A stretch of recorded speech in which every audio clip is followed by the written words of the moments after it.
Thank you once again for joining the Built World Around You. I'm your host, Bobby Thompson, and I can't tell you how excited I am to be speaking to the one, the only Andrew Undem from Sure Group. Andrew, how's it going, man? It's doing great. I'm honored to be on the podcast, and I love what you're doing. Oh, well, we're honored to have you. Excited to always create content with you. It's one of those things where you find someone that just gets after it and it motivates you to get after it even harder. Every time I talk to you, brother, I come away with motivation to go ahead and go another 100 yards. And I appreciate you for that. Hey, man, we're all in this battle together. You know, it's you against you. So, with the new home building industry, construction, real estate, you can't sit on your hands. You got to be doing stuff. You know, sharks don't stop swimming. You got to That's keep right. eating.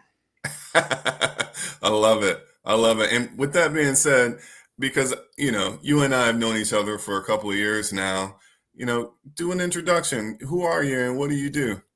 Yeah, so I'm a real estate agent. We have a large team here in Baltimore. You know, we sell several hundred homes every year. You know, 400 to 500 homes a year, which I like to say 2 a day, every day, weekdays that is. So we're selling a lot of product. But I came from the new home building world, which is Bobby why we clicked so well, because I was a Ryan Homes guy, NVR Inc. That's how I started my career as a new home salesperson, and I really got excited about learning all that goes along with new home sales, not just the sales aspect of it, but how do these lots get developed? And you got to bring utilities to them. And then the developer sells those lots to a builder. How does that work? And then you got to build the houses. And I was infatuated with that from the critical path of construction. Well, first you got to stake it out, then dig, then pour concrete and mechanicals. So having that background allowed me to succeed quickly in the brokerage world just because I understood the product. Right. And Bobby, it's interesting. Most real estate agents don't understand that much about the product. They like helping people, they show homes. But if you have a new home background, I think it gives you a leg up and you're able to communicate effectively and kind of lead your clients down the right path. So I love that's it. that. That's it in a snapshot. I love that. When you have that well-rounded background, you're able to pull on that, we're all a sum of our parts, right? But you're able to pull on that knowledge to fill the gaps.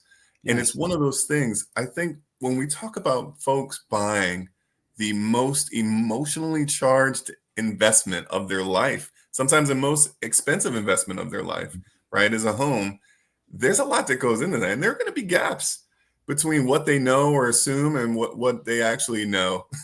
And how to actually cater that to their own journey. I love that you have that background and Mhm. you're applying that to what you're doing with Sure Group. Of course. I mean, it's a So, huge opportunity, Bobby. Most agents, the joke I make is most agents, one, they have no sales training, and they certainly aren't properly trained on how to present and showcase new home sales. And most people maintain that level of training throughout their career, which is right zero. on. It's a So, problem. so when you think about the built world around you, Mhm. what's one project, community, network, company, event, or even relationship that personally inspired you the most in your journey? Yeah, it's a good question. I have a handful of them. In chronological order, it would probably be when I met Bob Lucido for the first time. I didn't know this at the time, but he had started this company called Builders First Choice. And all he did was he found land for builders and he represented builders on the sales side. He said, look, buy this land, I'll sell the houses for you, for builders who didn't have their own in-house sales team. That's what he did. And when I met him, he was actually a Remax agent. I didn't even know he had already started, grew, and exited that company. And he kind of was the model of, wow, that's a cool path to take. I have this new home sales experience. I met him when I was a new home sales representative and he was an agent.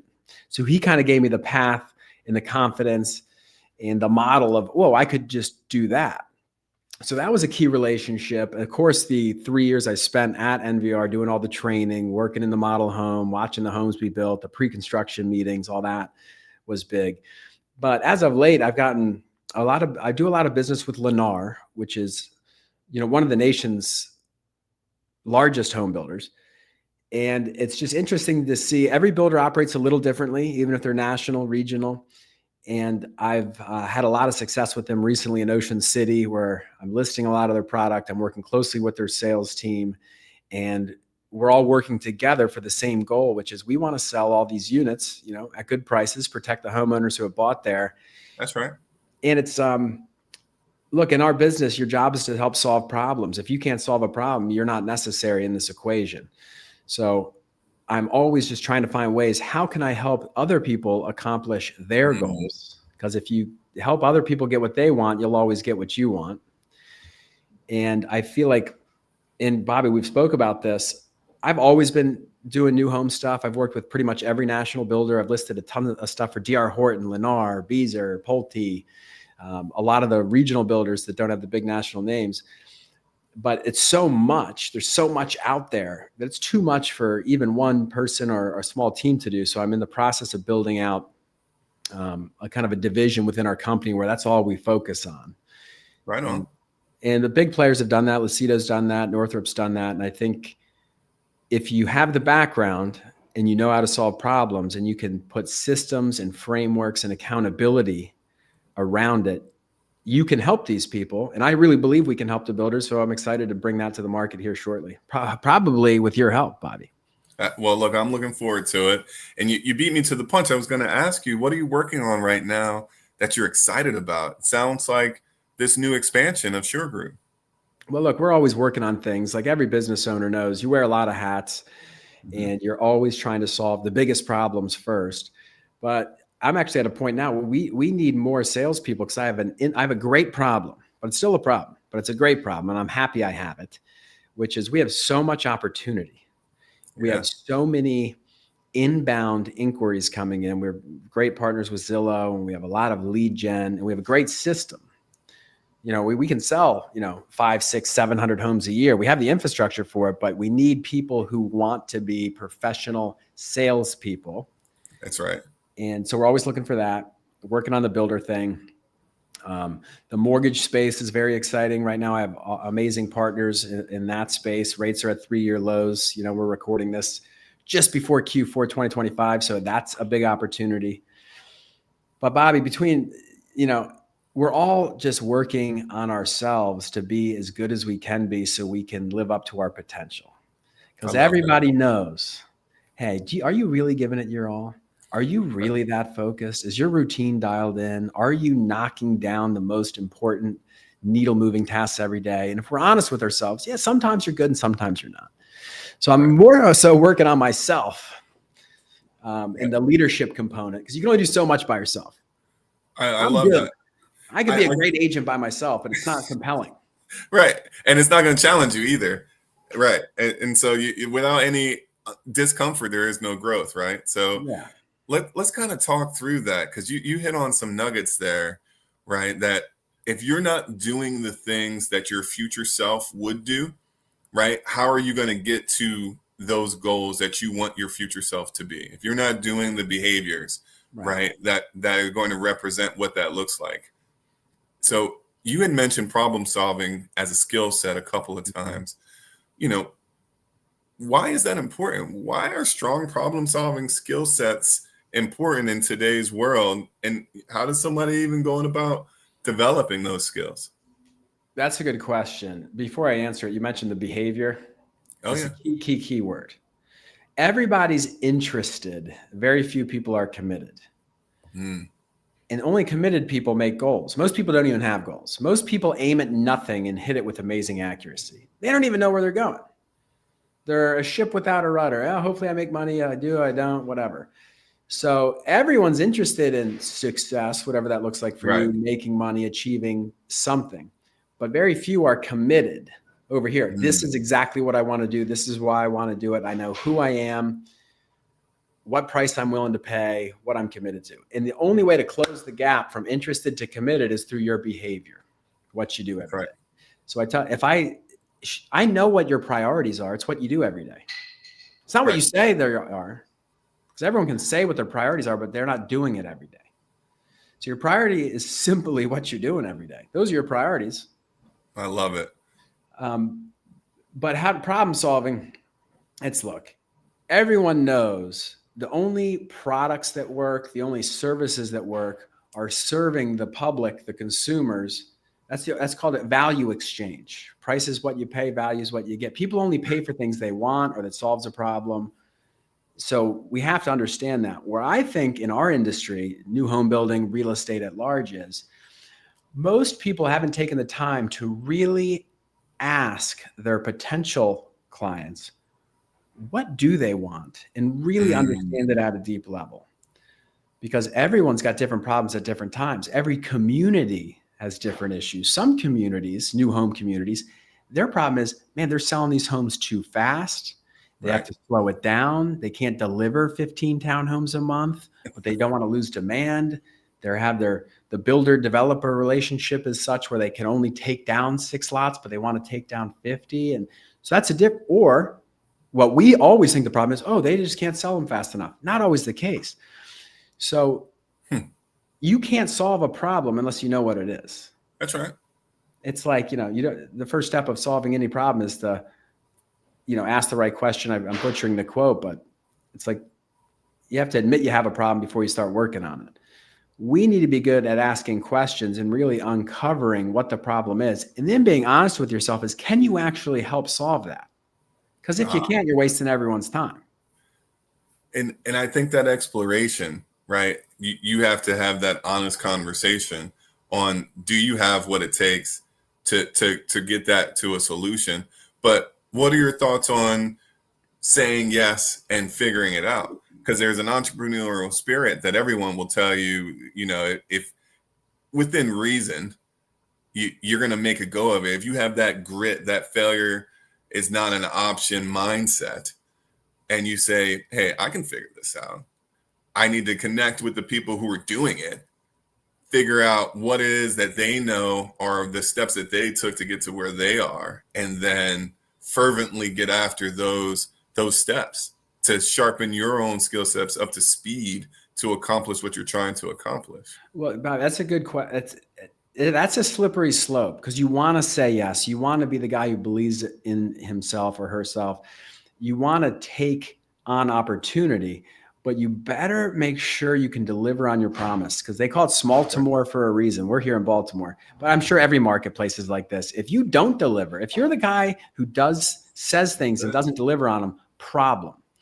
It reminds me of a very interesting story. This was 4 years ago, Bobby. I'll leave the builder nameless. It was a big one, and I was crushing it with them. And they said, Andrew, I go to their corporate office, meet with all the managers, the people who actually make decisions. And they said, Andrew, we want you to launch these.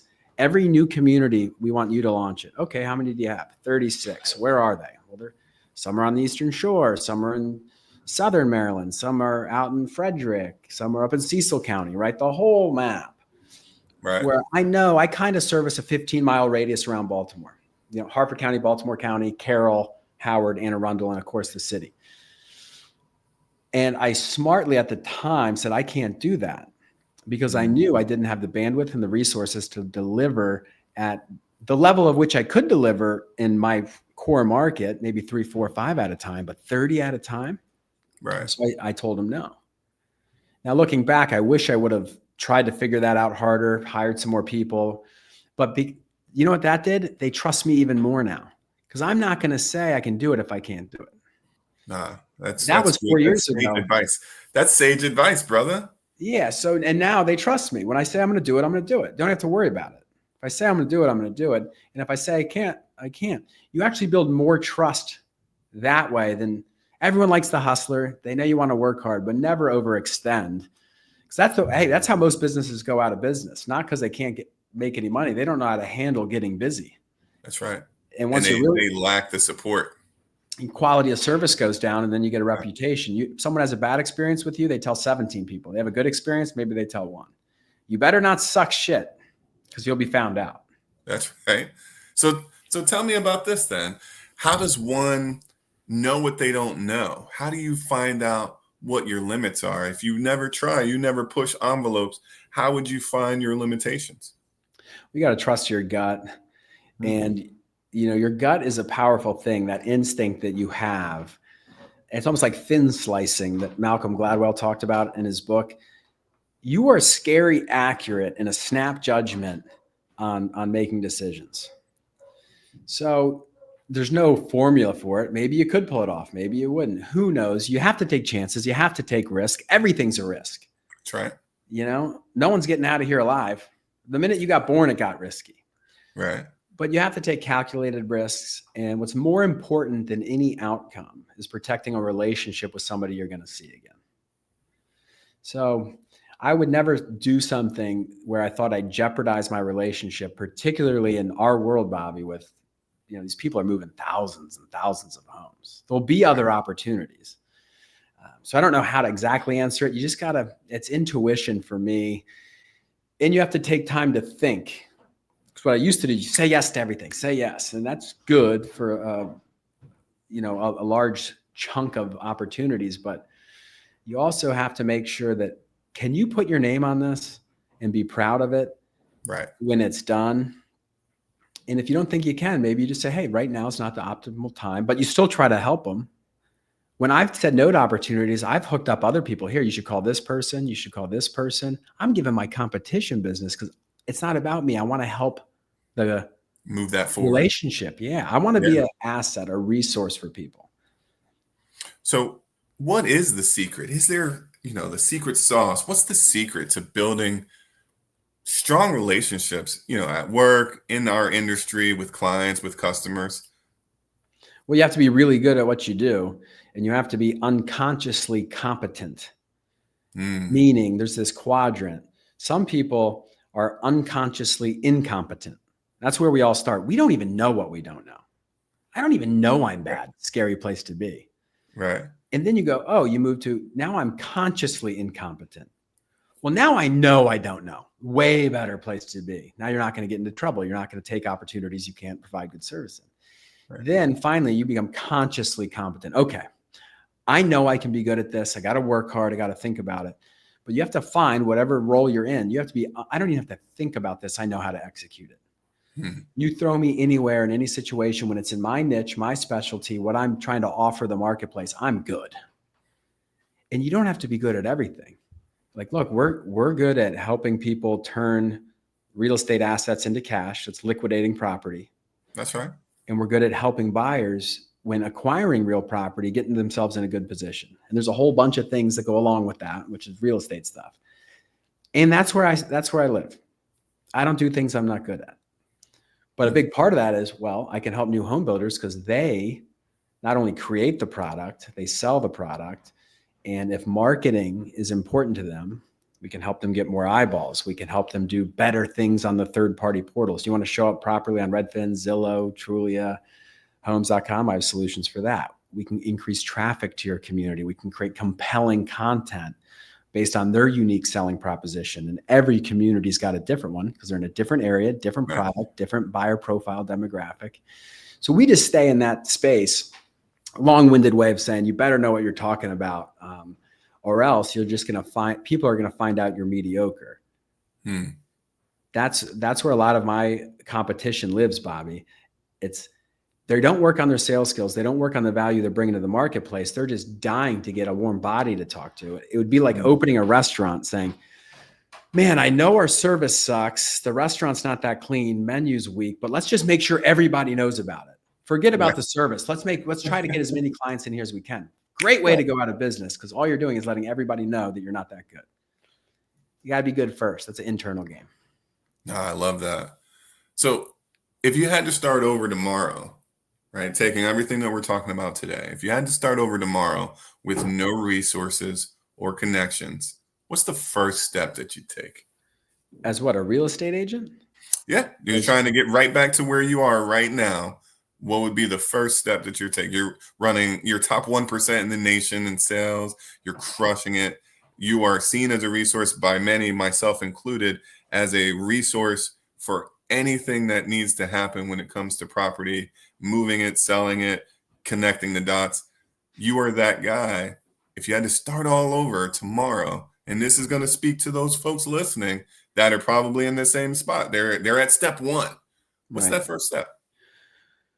I got so lucky that I had so many good early mentors that they didn't even maybe know they were mentoring me, but I was so infatuated with how they conducted themselves that I was just a sponge. So that's a personal characteristic. You got to be really curious, and you have to really know what you're trying to get good at and why you're trying to get good at a specific thing. Right. If I was starting over again, I'd find the person selling the most real estate and I'd try to work for them, and I would be of service to that person. Just do whatever they told me to do. Because what you're essentially getting is unpaid consulting. So like, again, for me, that was kind of Lucido. I never ended up working for him, but he was very helpful to me, very kind to me. I still talk to him a good bit. You find the person you want to be like and work for them.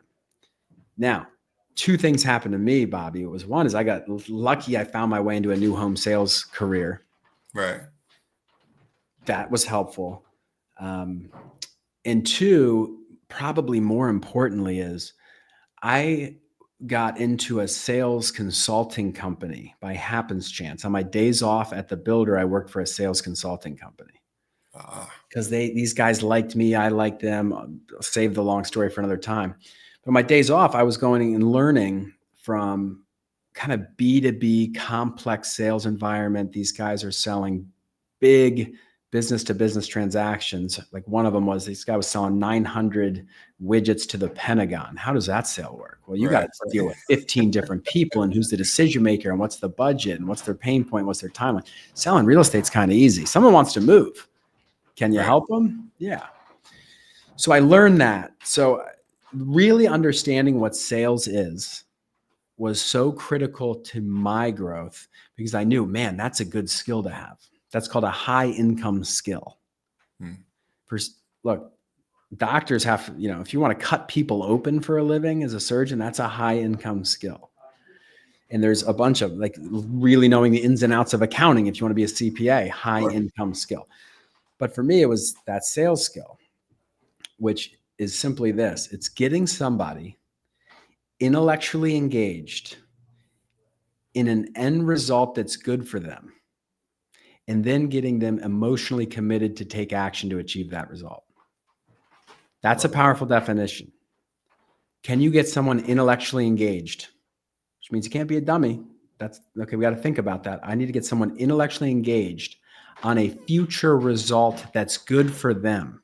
Right. And then having them commit emotionally to take action. That's a skill set that, thank God, I was introduced to some really powerful people in that space. So I got the new home sales training plus pure sales training.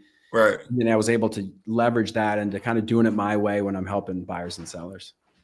So it sounds like getting to that point of knowing you in that conversation that we had earlier, knowing what you don't know, attaching yourself to a mentor or resource so that way you can synthesize that information and take action on it and become the subject matter expert in what you're trying to do, the best that you can for you. Because everyone's going to, I hope, right, listening to this, everyone that's going to hear this and see this is always trying to improve your condition. Wherever you are, improve continuously what you're doing. And so it sounds like that would be your step one, is figuring out from someone who is where you want to be, how they got there and what the skills were that got them there, and then refine those and with a vengeance. Yeah. And you know what? It seems so cliche, but people don't do it. And there's three questions you have to ask yourself. Who am I? Who are you? Meaning, what am I good at? What am I not good at? What gives me energy? What takes away my energy? What are my naturally proclivities? What feels like play to me but looks like work to others? Like who are you? And we're all different, and that's great. But that's an internal dialogue, and that changes over time. When I didn't have 3 kids, I was a different person. Well, good. Reminds me of the Jay-Z quote. People look at you strange. They say you've changed. You think I worked this hard to stay the same? What's up? Okay. Who am I? You get extra credit points for the Jay-Z quote, by the way. Come on, man. Who am I? Second question. What do I want? Go ask people. So what do you want? I'm like, oh, what do you want for lunch? No, what do you want out of your career, out of your life? When you're in the rocking chair, what do you want to accomplish? What do you want to get really good at? Because you can do anything, but you can't do everything. So you have to know what you want, and you will get it if you focus on one thing, maybe two things, and really focus. So who am I? What do I want? And third, what price are you willing to pay? Mm. And there's always a price. Sacrifice, commitment. It's understanding that you suck, but you want to get good, and having the courage to put yourself out there and say, hey, I know I'm not good at this, but I'm committed. And I just don't see many people having those honest conversations with themselves. That in and of itself is the secret sauce, because there's nothing more powerful than a made up mind. Mm. But you got to make it up for yourself, not what your parents want to do, not what your manager wants you to do, not what the company wants you to do, what you want to do. Oh, that's Because great. then you're in alignment. If you're not in alignment, then it's frustrating. Then you're always frustrated. It's not going to stick, right? It's not going to stick. You'll come up with blame instead of taking responsibility, which is my biggest pet peeve. Doing things to the point when you don't want to do them in those moments, because there's always going to, like, everyone can do it when it's easy. That's the best part, is when it's easy and you get to that ease of use, and it's okay to get started, and that first step happens organically for you. But when you're challenged, when you're truly tested, and you do it anyway, you do it hungry, do it scared. Well, that's the price you're willing to pay. That's the part 3. What price are you willing to pay for this? Because most people, you think they want it. Oh, I didn't realize I was going to have to work at night, work every weekend, role play, put myself in uncomfortable situations. That's what price you're willing to pay. And that comes down to discipline. Are you disciplined enough to do the things when you don't want to do them? Which I think Mike Tyson had this quote I saw, which I love. Bobby said, discipline is doing things you hate doing, but doing it like you love it. Yes. I like that. That's great. So let me ask you this then. If you could leave one blueprint, an idea, a principle, a lesson for the next generation of professionals and problem solvers out there, what would it be? You have to learn to work harder on yourself than you do on your job, because your job will make you a living, but if you work on yourself, you can make a fortune. That's a Jim Rohn quote, old school personal development. Work harder on yourself than you do on your job. You can go from making a living to making a fortune. I mean, of course you got to be good at your job, right? But that job is not you. It's not your identity. You are you. So if you work harder on you, which means, can I read for comprehension quickly? It seems silly to say, can I read? Can you read a complex text and understand it? If you can't, you got to work on that. Can you write effectively? Can you speak effectively? Can you convey your ideas in a compelling fashion effectively? That's you. That's not your job. It's not your role. So you work hard on that, and the opportunities will be endless. So I don't know if there's a blueprint for it, but it's either you're going to do it or you're not. And I think you're dropping nuggets, man. I know a lot of folks are going to listen to this, and they're going to take it and ask themselves the questions, the hard questions that are shaping their life. And I hope that their takeaway is that they're motivated to now do something about it, instead of just asking the question and complaining. Hey, everything you do is getting you either closer or further away from your goal. So that's just like a fact, right? Fact.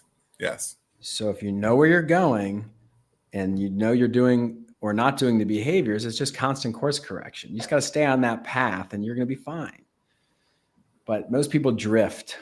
They get a little success. The people who I think leave the most on the table are people who are so good at their job on an ongoing basis. They're so good that they don't have to be that dialed in with who am I, what do I want, what price I'm willing to pay, where their goals are, what they're really attacking that week, that month, that quarter, that year, because they're going to get by because they're good, and they will be good, but they're going to get their ass kicked by the person who's also good, but committed to the behaviors. That's it. And that's the 1%. Those people are hard to find. I'm not even saying I'm one of them. I'm trying to be, but I'm not good every day. I woke up at 8 a.m. today. I'm in trouble at my house. Okay. But I'm working. At least I know. I know I've messed that up, and I won't do it again. And it'll be tomorrow. You do it 1% better tomorrow. That's all you can do. That's all you can do. Andrew, I truly appreciate your time today. If anyone listening, anyone watching wanted to get a hold of you, wanted to reach out to Shore Group, what's the best way to do it? I'm easy to find. I even put my name down there. See that, Bobby? @Undem. That's my Instagram handle. I'm always happy to help folks. Everyone I've ever asked for help has been willing to help me. And I know your audience, there's a lot of home builders and people in land and development, commercial, residential. I've been sitting on acres of diamonds, and I'm very excited to come help new home communities flourish, help their sales team, help them convert contingent buyers to non-contingent buyers. And we have a lot of cool things, not just me, but Berkshire Hathaway. I have some crazy resources that I'm going to be bringing out. So if you're seeing this, you want to talk shop, I'd love to help you make your project successful. And I'll tell you if I can't. Well, you heard it here, folks, at the built world around you. Reach out to Andrew and his team. You will not go a moment without being either inspired or benefiting in some way from your conversations with him and his team. Thank you again, Andrew. Hey, see you guys.